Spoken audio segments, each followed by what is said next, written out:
continent of Atlantis was an island which lay before the great flood in the area we now call the Atlantic Ocean. So large an extent of land that from her western shores, her beautiful sailors could journey to South and North America with ease in their ships with painted sails. To the east, Africa was her neighbor, across a short strait of sea miles. The great Egyptian age was but a remnant of the Atlantean culture. All the antediluvian kings colonized the world, and in all the mythological dramas and legends of all lands were from fair Atlantis. Way down below the ocean, where I wanna be, she may be. Now I only included a little bit of the spoken part, and that chorus goes on interminably, 5 or 6 times. That was a very popular song internationally in 1968, 1969. In fact, it was a #1 hit in the Netherlands and Switzerland, which is a big deal if you're Dutch or Swiss. In America, it actually did penetrate the top 10, Billboard top 10. It was #7, which means that song sold tens of thousands, even hundreds of thousands of copies as a single in 1968 and then on an album in 1969. The artist is Donovan Leitch, a Scottish folk singer who became a folk rock singer who became very trippy. Great stuff. I admit it, I had a lot of his stuff on vinyl. I do want to point out that while I was singing that, the crew here spontaneously ignited their lighters and they were swaying back and forth. I felt like I was in Woodstock, seriously. But in any event, that song has a spoken part. It has a very repetitive chorus, and it's very long. How did that get to be a top-selling hit internationally? And I don't think it's the music. I don't think it's the music itself. I think it's the story that Donovan tells in that song. It has resonated for long before Donovan and long afterwards. It's the story of a great and golden age. A lot of folks embrace the notion that there was once a golden age with a shining city on the hill, and that modernity, maybe even starting with the Industrial Revolution, has screwed everything up. But at one time, in the cliche dim mists of antiquity, there was in fact a place like Atlantis, or Shangri-La, or Oz, or Albuquerque. Don't judge me, I really like Albuquerque. And why do people want to embrace this notion? And further, that this once great and amazing and spectacular ancient civilization was destroyed virtually overnight, sadly, in an enormous natural catastrophe or holocaust or apocalypse. Hi, I'm Ken Fader, your friendly neighborhood archaeologist, and let's do a deep dive. I'm waiting for you to get the joke. A deep dive on the lost continent of Atlantis.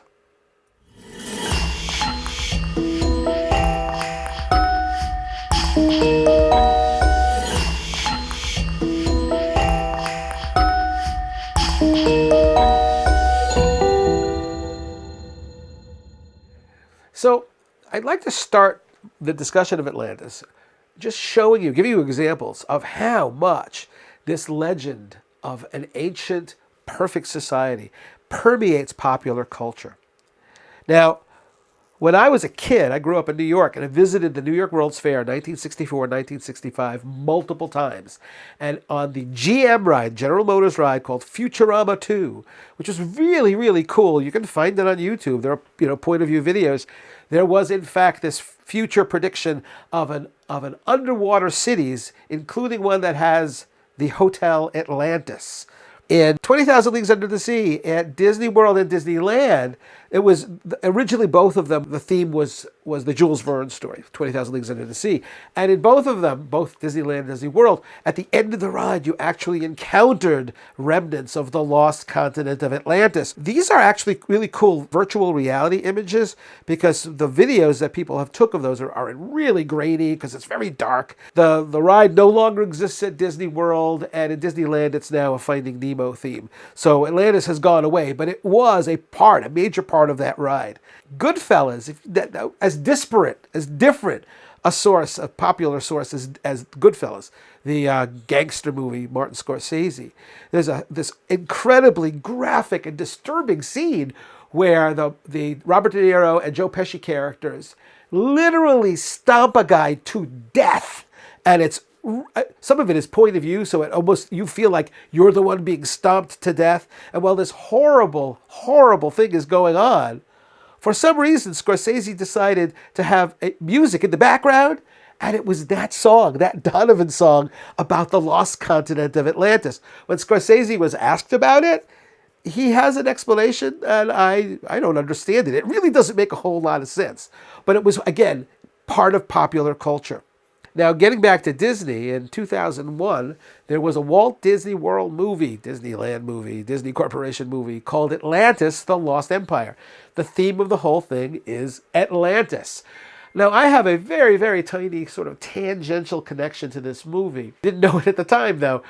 I got a phone call from an independent production company that asked me if I would be willing to be in their documentary about Atlantis. And I said, sure. I had done Atlantis documentaries before, and I talk about Atlantis, a whole chapter in my book, Frauds, Myths, and Mysteries, Science and Pseudoscience in Archaeology.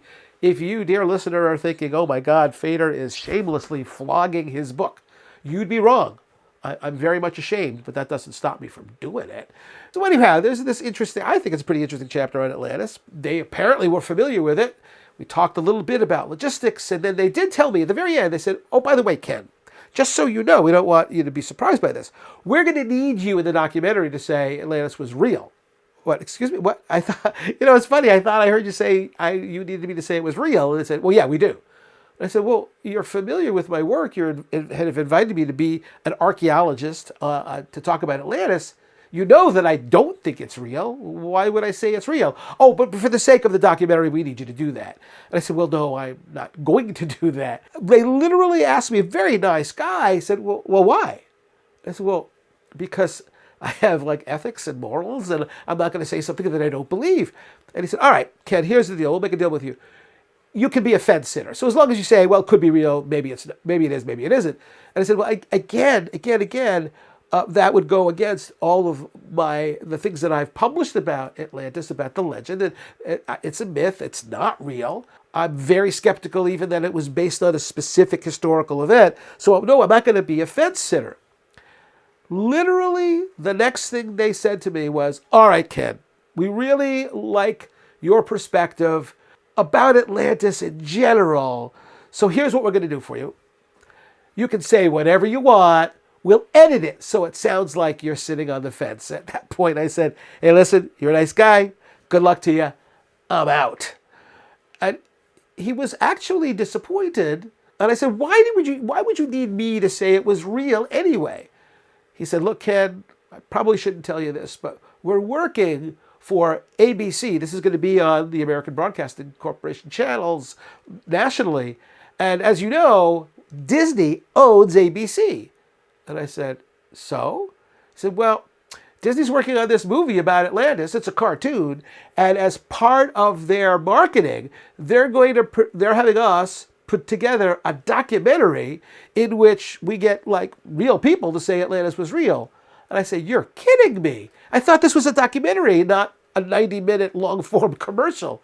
And he said, well, we have to do what our boss tells us to do. I said, thank you very much. I'm not interested. When I watched the show, literally, there were snippets of the cartoon, the Disney cartoon, with people interviewed who believed that Atlantis was a real place.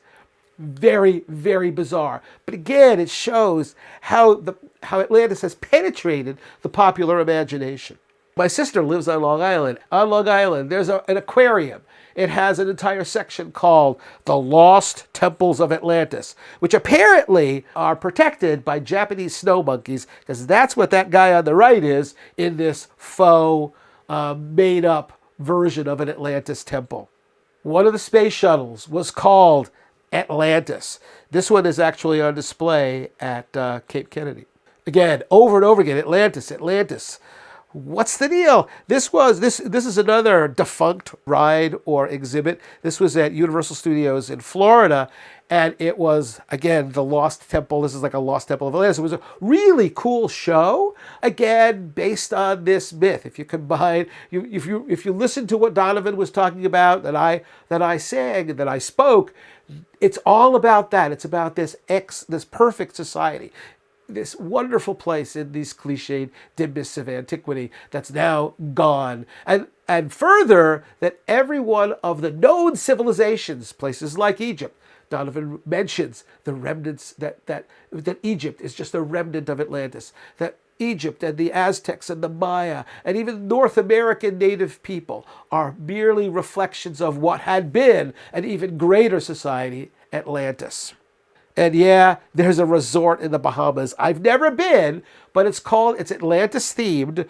If you look in the lower right, that image, you'll see a very similar genuine pyramid later on in this lecture, because that site, that water slide in the Atlantis resort is modeled on the Temple of the Feathered Serpent at Chichen Itza, which is in the Yucatan Peninsula. It's a Maya pyramid. People I know who have gone there say that actually in the lower levels of the hotel, there's a pretend museum with artifacts from ancient Atlantis.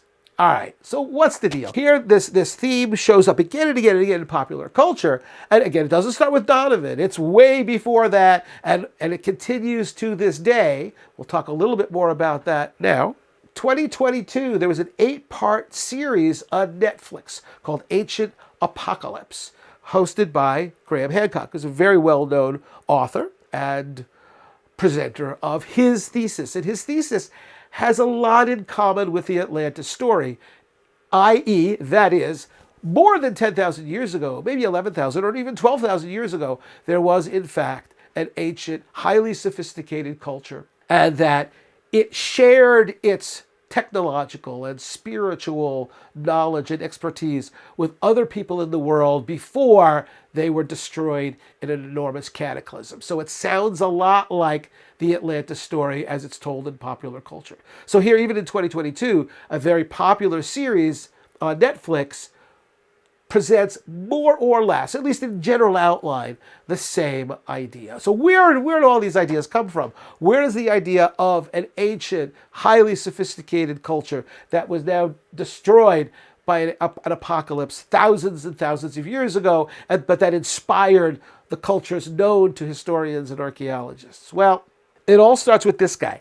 Now, we don't really know what Plato looked like, but this is an artist's conception of Plato, the great Greek philosopher. I'm guessing that if I were to give you all a test, there won't be a test, but if I were to give you a test and say, name 3 famous Greek philosophers, you probably would come up with Plato, Aristotle, and Socrates. These were real people. Plato was a student of Socrates, and Aristotle was more or less a student of Plato. The deal about this, there's Plato, 427 BC to 347 BC, or BCE if you prefer, before the Common Era. We're not going to get into that argument. There's a controversy about how we should relay dates. We'll leave it at that. So Plato's perspective, his approach, he learned at the foot of Socrates. This is an artist's conception of Socrates. Socrates is the guy who was accused of impiety, so he wasn't a believer in the Greek gods, and of misleading the youth of Athens, which is kind of funny. I hear a lot of teachers today who feel very threatened by folks who say they're poisoning the minds, that teachers today are poisoning the minds of our students. Well, Socrates was accused of much the same thing. Socrates was given a choice by the authorities, either get with God or drink the electric Kool-Aid. And in that time, it was hemlock. It's poison. And this image shows Socrates, who is true to himself, is going to drink the hemlock. He's going to commit suicide rather than bow to the authorities. And those are all his students who are gnashing their teeth and crying and hitting their heads against the wall because their leader, their teacher, is about to die. Well, Plato was one of those students, and Plato learned at the foot of Socrates and engaged in dialogues. He made up stories. These are all fictitious. He brought together known people, these are historical folks, to discuss philosophical issues. Plato felt that that was the way of airing out differences of people, showing different perspectives and coming to a consensus at the end. Atlantis begins here with Plato towards the end of his life, so it's 2,300 plus years ago, not before that. Atlantis doesn't show up before that. It shows up in two of Plato's dialogues called Timaeus and Critias. Those are the names of individuals who were part of the story, who were telling the stories and sharing them in this dialogue format. Timaeus, which is the first of the Atlantean dialogues, begins with the fiction that we were talking about this yesterday. The perfect society. What constitutes a perfect society? What makes it perfect? What makes it work well? What makes it efficient? The reason we know that's a fiction is that it is very certain, it's quite certain, that what they're discussing there in Timaeus is the Republic. That's a publication that was written by Plato. It's another dialogue in which Socrates and his students discuss the perfect society. So that's like 7 years earlier that it's published. So now the fiction is, oh, we just talked about this yesterday. And now we're going to talk about it some more. And the whole point of Timaeus and Critias, this is Socrates talking to his students. I might compare myself to a person who, beholding a beautiful animal, either created by the painter's art, or better still, alive and at rest, is seized with a desire of seeing them in motion, or engaged in some struggle or conflict to which their forms appear suited. Get what he's saying? That conversation we had yesterday, it's hypothetical. It was all kind of hand-waving. Well, this would be perfect. This would be a perfect society. But that's not enough. That's like me seeing an animal at rest. What makes that animal what it really is when it's threatened. So if I never saw a lion and you gave me this picture, big tubby little kitties and they lie on their backs a lot, but that's not the essence of a lion. The essence of a lion is when it is hunted. This lion is aggressive and ferocious. It's fierce. It's a killer. That's the soul of the lion. That's the essence of a lion. That's what Socrates is saying. He's saying, until I hear a story about this perfect society, existentially threatened, its existence is threatened, and it rises to the occasion, that will show me how it is perfect, how perfection translates to an objective good. This is the assignment Socrates gave his students. This is an assignment. This is him talking, Socrates. I should like to hear someone tell of our own city carrying on a struggle against her neighbors and how she went to war in a becoming manner, and when at war showed by the greatness of her actions and the magnanimity of her words in dealing with other cities a result worthy of her training and education. I mean, it couldn't be more clear what Socrates is asking for. Make up a story. Tell me a story you've heard that shows a society that is like the one we discussed in the Republic hypothetically, and how those abilities and skills, how those characteristics that we lauded, that we praised in a hypothetical sense, how those enabled this society to persevere, to survive in a way that was generous to the people who are not in their group. I always find this particularly funny. One of the students, this is in the Timaeus dialogue, Hermocrates, in my view, in my imagination, he raises his hand and Socrates calls on him and he says, do you have a story? And Hermocrates says, Socrates, listen, yesterday after we talked, I don't have a story, But that guy Critias over there, Critias told a great story yesterday. Go ahead, Critias. Why don't you tell Socrates the story? Hermocrates essentially throws Critias under the bus. It's kind of like being in a class where you didn't really read the assignment, but then the prof calls on you and you say, you know who really is good at talking about this?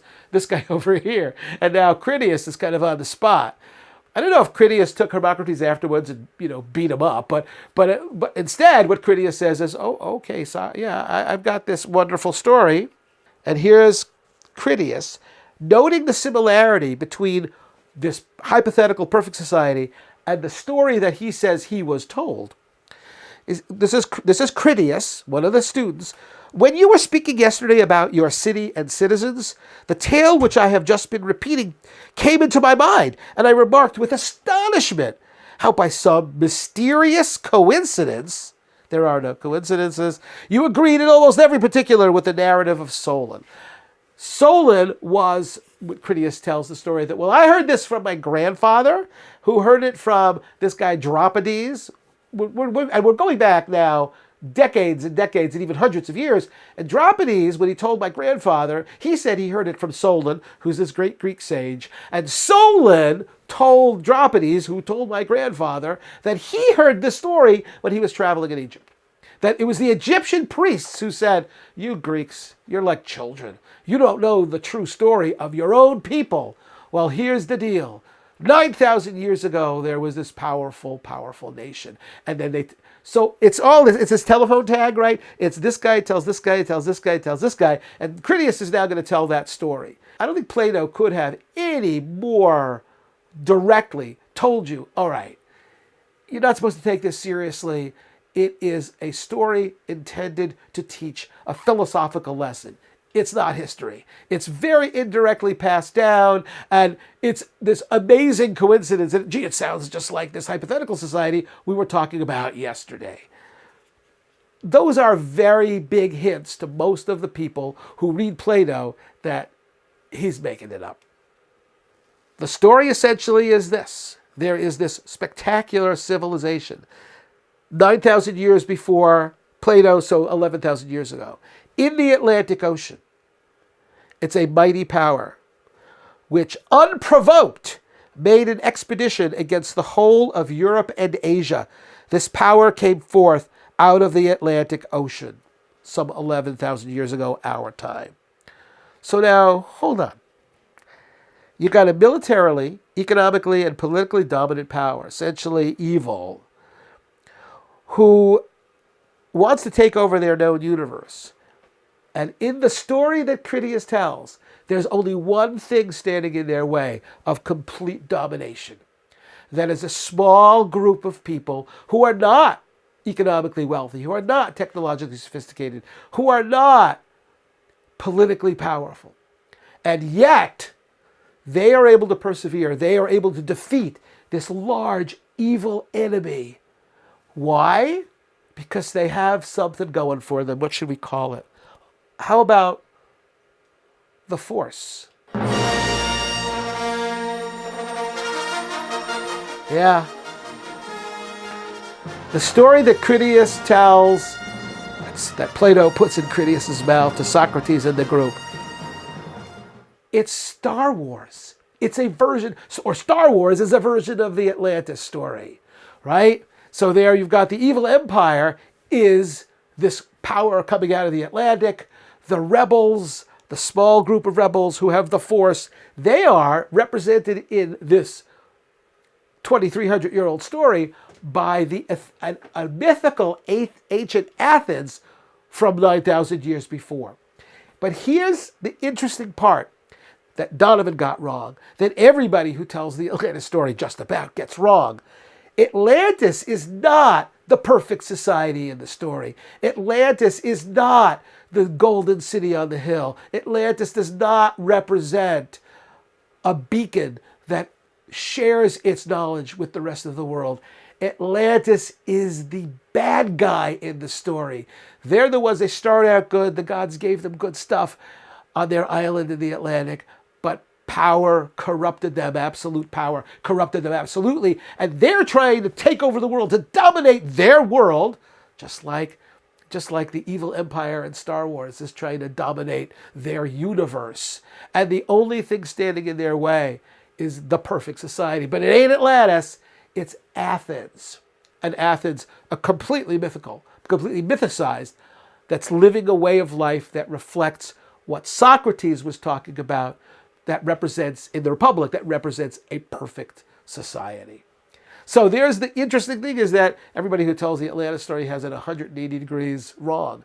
They're not this wonderful people. They're not these beautiful sailors, happy sailing along, sharing their spirituality with people. No, they're the bad guys. They're the warriors. They're the evil empire trying to dominate their world.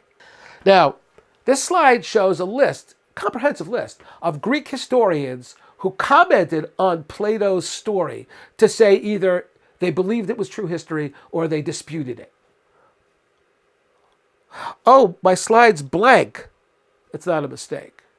That's not a bug. That's a feature. You see, people who read the Atlantis story, they understood that Plato had made it up, or it was very tenuously related to some historical events. Nobody spoke up and said that story that Plato tells in the Critias and Timaeus, that's nonsense. That's not true. Nor did anybody stand up and say, wow, Plato has discovered a very significant missing part of our history. Nobody did that, because again, to go back to Star Wars, the Star Wars metaphor, after the first Star Wars movie, you don't see a bunch of historians on TV saying, that George Lucas, he's crazy, that never happened. Well, of course they're not saying that. They knew it was fiction. Well, Plato's contemporaries and the people who followed him soon thereafter, for the most part, they understood that it was fiction. They didn't feel compelled to say, oh yeah, it was real. Imagine if something as important to our history, say the American Revolution, had kind of dissipated through time, and that nobody knew the story anymore, and that some historian discovered a record of what actually happened and how it gave back to America its noble past, its wonderful and uplifting past. You know damn well that all over the internet, all over TV, all over magazines, people would be chiming in either to say, it's made up, I don't see the evidence for it, or they'd say, this is amazing, we have to rewrite the textbooks. Well, that would have happened if the people of Athens believed in the veracity of the story told in the Timaeus and Critias dialogues. That didn't happen. Because again, most of them recognized Atlantis is a plot device to show how the perfect society survived a threat. After Plato, it takes a while. There are some, occasionally you see some glimmerings of people say, maybe it's true. It really isn't until the 19th century that this explodes, that people go back to reading Timaeus and Critias and say, well, there's a point at which Critias says, listen to this story, which sounds unreal, but it actually happened. It's real. And a lot of people, even today, go back to that and they'll say, Plato said it was real. No, he didn't. Critias did. And Critias is a character in a dialogue. Did Plato write those words? Yeah, sure he did. But that doesn't mean Plato believed it. Any more so that Shakespeare believed we should kill all the lawyers. Dick the Butcher said that, not Shakespeare, although Shakespeare wrote it. It's a fiction. It's a plot device. But people began wondering, well, maybe there's something to it. If this were a graded course, this is the screen you should study from, because it's a listing, and I won't go into much detail, it's a listing of European scholars who looked at Critias and looked at Timaeus and said, maybe there is something to this. So you have Louis Figuier in 1872 saying, well, maybe Atlantis, a real place, was destroyed by the volcanic eruption on the island of Santorini, the volcano Thera. It's also called Thera. That's in the Mediterranean, though, and Atlantis is supposed to be in the Atlantic. How's that possible? Then you have K.T. Frost, 1909, 1913, suggesting the Minoan civilization was Atlantis. The Minoan civilization was this spectacular society 3,600 years ago, centered on the island of Crete. Could Plato have heard of that the destruction of Minoan Crete and incorporated that into what is was clearly a fictional story. That's possible. There are people today, there are scientists today who believe there is something to that. The problem is that Minoan Crete really wasn't destroyed, but we'll talk about that later on. Spiridon Marinatus proposed that the Minoan civilization was destroyed by the eruption of Thera. See how we're making all these connections? Well, maybe Thera destroyed Atlantis. Well, maybe Thera actually did destroy the Minoan civilization. But then if you go a step further and say, well, the Minoan civilization was Atlantis, you have a nice, neat package. That the eruption of a volcano on the island of Santorini 3,600 years ago, give or take, destroyed the Minoan civilization, and that got passed down over a few hundred years. Plato heard about it. Plato used it in his made-up story about the continent of Atlantis, which is out in the middle of the Atlantic Ocean. Gallinopoulos and Bacon responded to one of the criticisms of that, which is none of the numbers fit. Atlantis is way far away. It's super large. It was 11,000 years ago, 9,000 years ago from Plato's perspective. And they kind of come up with this neat solution, which is, just divide all the numbers by 10. Now, it was a mistranslation by Solon when he read the Egyptian texts. And so that maybe if we make everything 1/10 of what was said in Plato's dialogues, it better matches Minoan Crete. That's kind of hand-waving, and I'm not sure that's very convincing. But certainly people were discussing that. You see right smack in the middle of this slide is Crete, where the Minoan civilization developed, and that arrow points to northeast of Crete, the island of Santorini, which is where that volcanic eruption took place. That's what's left. This is an aerial shot of Santorini. So all that stuff in the middle, that's the caldera of a volcano. It certainly was enormous. There are records of it being heard throughout the Mediterranean. Interestingly, though, while it affected Minoan Crete, it didn't destroy it. Probably there was some destruction. Agriculture may become difficult because of the ash fall. But Minoan Crete goes back very soon after the volcanic eruption. They are not destroyed, and that's a major theme in the Atlantis story. But still, could Plato have taken Minoan Crete and used it as a model? Listen, it's possible. I am just not convinced that we need that in the plot device that was Atlantis. This is Knossos, which is this great temple palace marketplace that marks the center of the Minoan civilization. So it's hugely impressive, big tourist spot on the island of Crete. Then things get really weird with this guy. This is Ignatius Donnelly, born in 1831, died in 1901. Donnelly was a really interesting character, a very progressive politician. He was a lawyer. He was lieutenant governor of Minnesota and believed in women's suffrages. He wanted to give women the vote. He was a state representative. He was a congressman. He was a senator and lieutenant governor of Minnesota. And he had a voracious intellect. He was really interested in everything. And Atlantis became one of his primary focuses. So he writes this book in 1882, published in 1882, called Atlantis, the Antediluvian World. In the intro, you hear Donovan talk about the antediluvian kings. Ante is before. Before diluvian is the flood. It's before the flood of Noah. So this is all hooked into the Bible.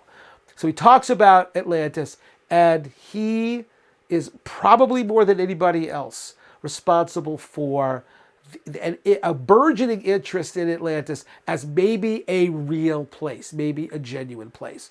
In 1883, he writes kind of a sequel called Ragnarok, in which he talks about the destruction of Atlantis. And interestingly, he hypothesizes that it was an extraterrestrial impact, something like a comet that hit the Earth and destroyed Atlantis. And that, again, the known civilizations of the ancient world, Egypt and Mesopotamia and the Maya and the Aztecs and the native people of North America, that their cultural development was all reliant on the genius of Atlantis. That Atlantis is where all of these things talk about some specifics, were invented or developed, and they filtered out from Atlantis, and then Atlantis was absolutely and resolutely destroyed. Ignatius Donnelly, just as a little sidebar, was also interested in William Shakespeare and wrote a book called The Great Cryptogram, in which he argues that Shakespeare didn't write any of his plays. They were written by Francis Bacon. So Donnelly has some issues with keeping on track, keeping on the theme, and he has a lot of issues with testing his hypotheses. A lot of his book is this kind of inductive reasoning that, well, look at this looks good. Look at this looks very similar, and using that as evidence for the existence of Atlantis. Now, let me give you some specifics. Donnelly said, hey, look, there are pyramids over there in Egypt. There are pyramids over there in Mexico and in Belize and in Honduras. Well, if there are pyramids on either side of the Atlantic, they must have had a common source. Halfway between, a place in the middle of the Atlantic. That's where Atlantis is supposed to be. Now, you see pretty clearly that the Egyptian pyramid, that's the pyramid of Khafre, that is the second largest pyramid in Giza. His father, Khufu, had the largest pyramid. Khafre and Menkaure is the grandson. So Khafre's pyramid, it's a real, veritable geometric pyramid. It's got four sides. The four sides are triangles. They meet in a common apex. And its footprint is a square. That is geometrically, that's a pyramid. And that's what his burial chamber looks like. The pyramid, that's the pyramid at Chichen Itza that I mentioned earlier at the Bahama resort called Atlantis. That's a water slide. This is the real deal. A very impressive pyramid. But look at it. It's stepped, right? It's got stairs leading to the top, and it's got a flat top. It's a truncated pyramid. So really, what do those two pyramids have in common? Well, they're little on the bottom, and they're small on the top. Well, try building a structure the other way. Like really small on the bottom and gets bigger and bigger on the... It keeps falling over, right? Pyramidal structures that are vaguely pyramidal, really big on the bottom and getting progressively smaller, and you get to the top where it's either a flat surface or a point, are very common because pile up a bunch of dirt and you sort of kind of start building a pyramid. It's the way dirt works. So in any event, I'm not at all convinced that those two have any connection or bear anything in common. Plus, their time period is entirely wrong. The pyramid of Khafre, we're looking at something that's 4,500 years old or thereabouts. The pyramid of the feathered serpent, which is the one on the bottom at Chichen Itza, is less than 1,000 years old. So why would the Atlanteans go to Egypt? Plus, the Atlanteans are already gone. So how do they inspire pyramids thousands of years apart when they've been destroyed in a horrible apocalypse at least 5,000, 6,000, 7,000 years before that? It just doesn't make any sense. So the pyramid argument that Donnelly presents, not very convincing. Same thing. He says obelisks in Egypt and stelae in Mexico and Mesoamerica, same thing. Slabs of rock with writing on them. Well, I defy you to look at those two objects. The one on the left is an Egyptian obelisk in Rome, because the Romans stole a whole bunch of them and erected them in Rome. And the stele on the right is from Mesoamerica. It's a Maya object. Well, the two bear nothing in common in terms of their shape or size. The obelisk on the left is, I think, over 100 feet tall. The one on the right is 7, 8, 9 feet tall. And the writing system on them, and they both have writing, bear nothing in common. So to say that, oh, it's the same idea, it was inspired by Atlantis, again, just simply doesn't fly. They're very different objects. They are both stone, sure. They both have writing on them, okay. But when they were made, the language that's being used here, the overall shape, bear nothing in common. Now, the writing itself is another example. Donnelly uses, hey, there's writing on one side of the Atlantic, there's writing on the other side of the Atlantic. There must be a common source. Well, again, look at the writing on the left. Those are Egyptian hieroglyphs. Look at the writing on the right. Those are Maya hieroglyphs. Do you see any similarity between the two? Not really. My dad was a linguist and a brilliant man, spoke multiple languages. And when he retired from teaching, he decided to teach himself hieroglyphs. And he got a minimal fluency, minimal ability. And so at some point, I bought him a book on Maya hieroglyphs. My dad understood Egyptian hieroglyphs. And I sent it to him and I said, Dad, I want you to look at it for me. Tell me if knowing what you know about Egyptian hieroglyphs, if that gives you any insights into translating the Maya. And he got back to me and said, absolutely nothing, not. They're pictures, but they otherwise bear nothing in common in terms of the rules of how they're written and how they're read. There's nothing. There's zero connection. They are writing. That's what they have in common. And so again, we're kind of stuck with Donnelly saying, well, somehow, thousands of years after they were destroyed in the cataclysm, the Atlanteans taught the Egyptians one kind of writing, and they taught the people, the Maya, a completely different type of writing. It's cherry picking for very general similarities and then concluding, well, the two must be related. And they really are not. Arches is a really specific one. The arch on the left is a photograph I took of at the Colosseum in Rome. That's a true arch. True arch has a keystone, a shape at the very top that kind of everything holds together. It's a brilliant piece of architecture. The arch on the right is from the Yucatan Peninsula, and it's called a corbelled arch. So it has that name arch in it, but it's a completely different architectural form. There's no keystone. That arch on the right is typical of Native American arches. The one on the left is typical of Old World arches. The two are technically quite different in terms of how they're built and the strength of holding up weight above them. Again, if Atlantis was the source of arches, they're playing tricks on people by giving them different kinds of arches, and again, thousands of years after they disappeared. Domesticated plants and animals is another thing that Donnelly points to. It says, hey, look, there's agriculture on both sides of the Atlantic. There's no way, in Donnelly's mind, that mere people could have invented or developed agriculture on their own independently. So there must be a common source. For him, the common source is, ding, ding, ding, if you guessed Atlantis, you get a prize, because that's what he says. But now, another chart with way too much information. The columns here represent world areas where agriculture was used in antiquity. So there's evidence archaeologists find of domesticated plants and animals, sometimes going back thousands of years. But what I've added to this chart are the species, the plants and animals that were domesticated and used by people in those world areas. And one of the things you notice is that there are very few similarities.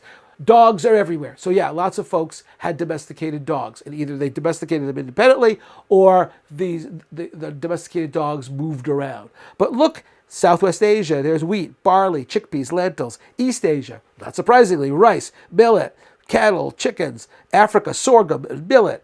Look at Mesoamerica, maize, corn, beans, and squash. Look at North America. North America had its own agricultural revolution. There's sunflower, sumpweed, little barley, goosefoot, things you probably have never heard of, well, at least if you don't shop at Whole Foods, because those are not commonly used in cuisine in America these days. But you see that by and large, each of these world areas domesticated their own suite of plants and animals. And not only that, not only are they different, but when you look at the archaeology, you actually can see the developmental sequence and the slow process by which people, through artificial selection, choosing the members of a species that benefited people the most, wild cattle that were not quite as big and not quite as aggressive, wheat where the seeds didn't pop off because of a rain or because an animal walked through, but that stayed on and therefore were easier to harvest. That again and again and again, we see that slow progression, that slow evolutionary development of agriculture in each of these areas. There is no evidence. The evidence clearly doesn't show that agriculture just shows up independently as the result of an introduction from somewhere else, the somewhere else being Atlantis. And again, we're faced with the conundrum of, but Atlantis was destroyed in a cataclysm 9,000 years before Plato, 11,000 years ago. How did they give corn, beans, and squash to the people of America when we don't see that in the archaeological record until maybe 8,000 years ago. Again, there's this disconnect.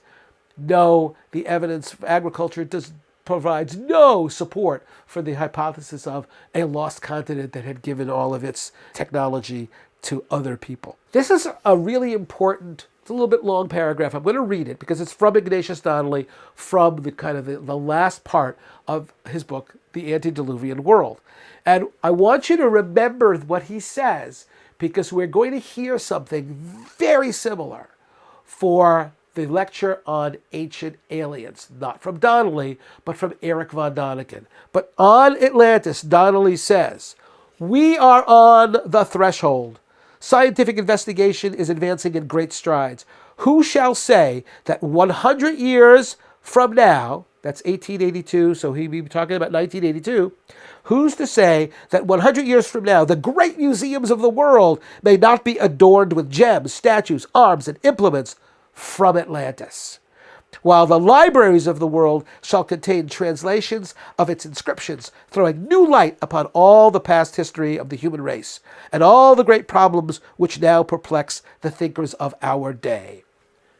Donnelly is saying in 1882 that he's hoping, he's thinking that by 1982, we won't be I couldn't give this lecture. I could give a lecture about the glories of Atlantis, because archaeologists will have discovered artifacts from Atlantis, and archaeologists and historians will have found books from Atlantis and will translate their writing, and will know the real story of the human race. We'll know the real story of humanity, and we'll credit Plato with recovering the information about Atlantis.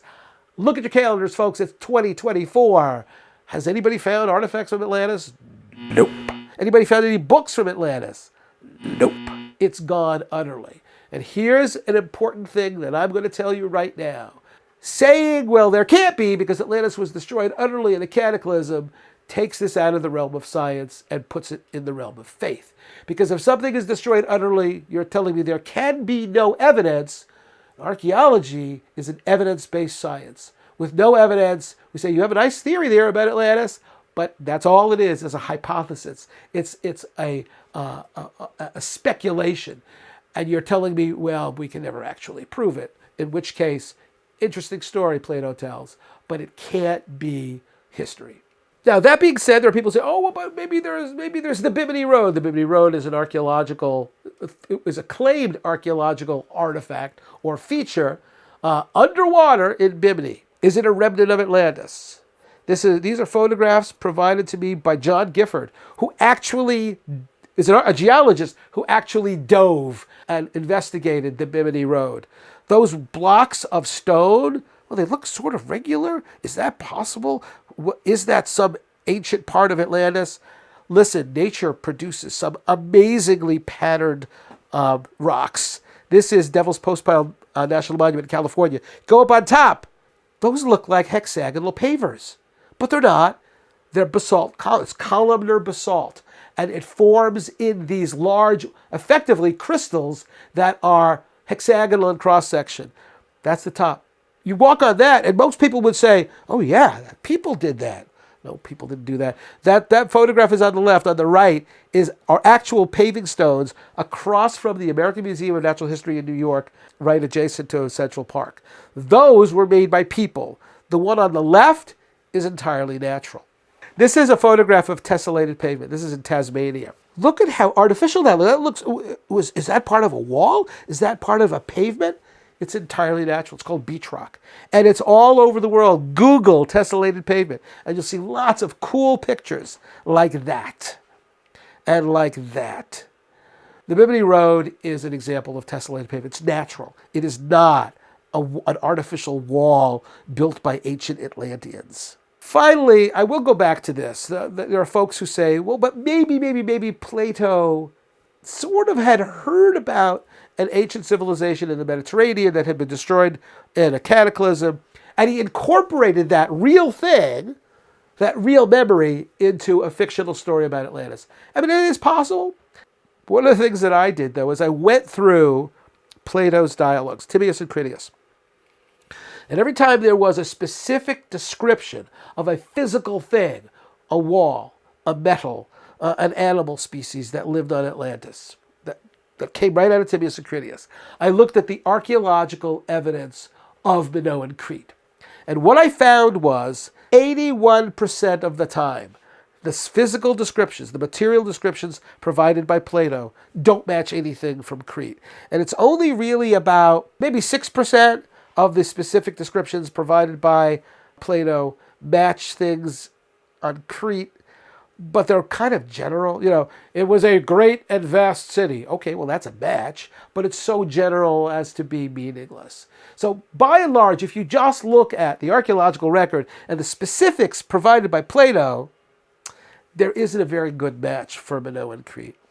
Pulling back here, every one of those black dots has been suggested by some thinker to represent the real place of Atlantis. And okay, yeah, it wasn't in the Atlantic like Plato says, but it was in Bolivia, or it was off the coast of Japan, or if it was in North America, or maybe Spain, or France, or Greenland, or the Antarctic.